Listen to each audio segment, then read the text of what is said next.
Je m'appelle Myrène de l'Orgerie, je suis présidente du groupe L'Orgerie qui réunit deux entreprises, l'une dont l'activité est autour du vin et l'autre autour du tourisme. J'ai ressenti dans la rencontre que j'ai pu avoir avec le jury une vraie sensibilité au fait que j'ai fait un métier finalement très marqué par la présence masculine et dans lequel le fait d'être une femme était à la fois une chance et un handicap, donc il a fallu que j'en fasse une chance.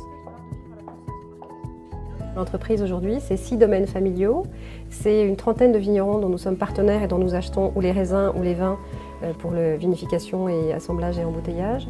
C'est une soixantaine de collaborateurs pour à peu près 3 millions de bouteilles diffusées dans près de 25 pays.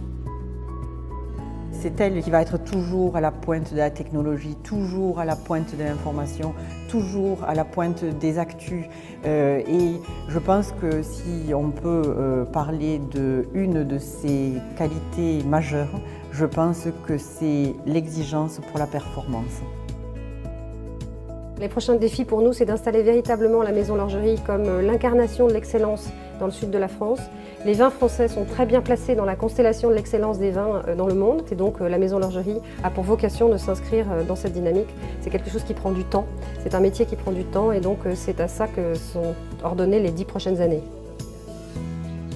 À mes collaborateurs, je peux dire un grand merci.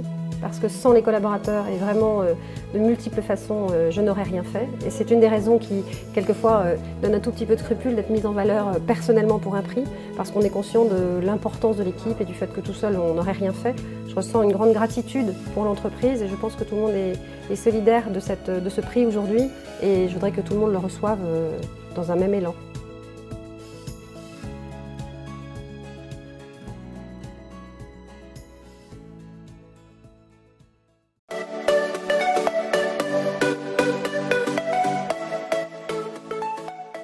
C'est encourageant de se dire que ce qu'on a fait jusqu'à maintenant était bien, mais maintenant c'est encourageant pour la suite parce que c'est vrai que l'avenir m'intéresse. Comme dirait Woody Allen, j'ai décidé d'y passer le reste de ma vie.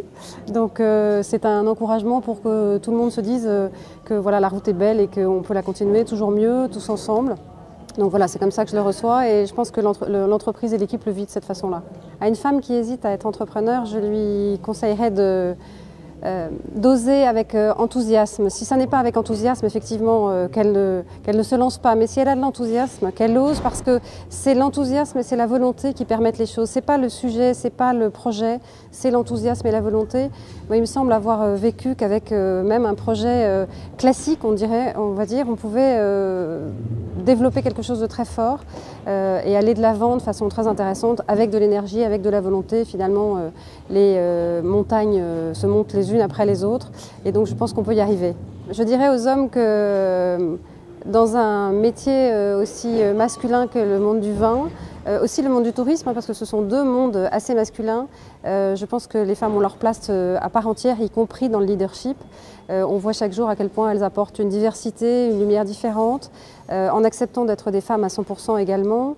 Et je crois que petit à petit, ils prennent conscience de l'importance de cette diversité, de cette mixité. Et je leur dirais d'ouvrir tout grand les portes. Mais je crois que dans le monde que nous vivons, le monde de la vigne et du vin, le monde de la gastronomie et de l'art de vivre, nous y sommes.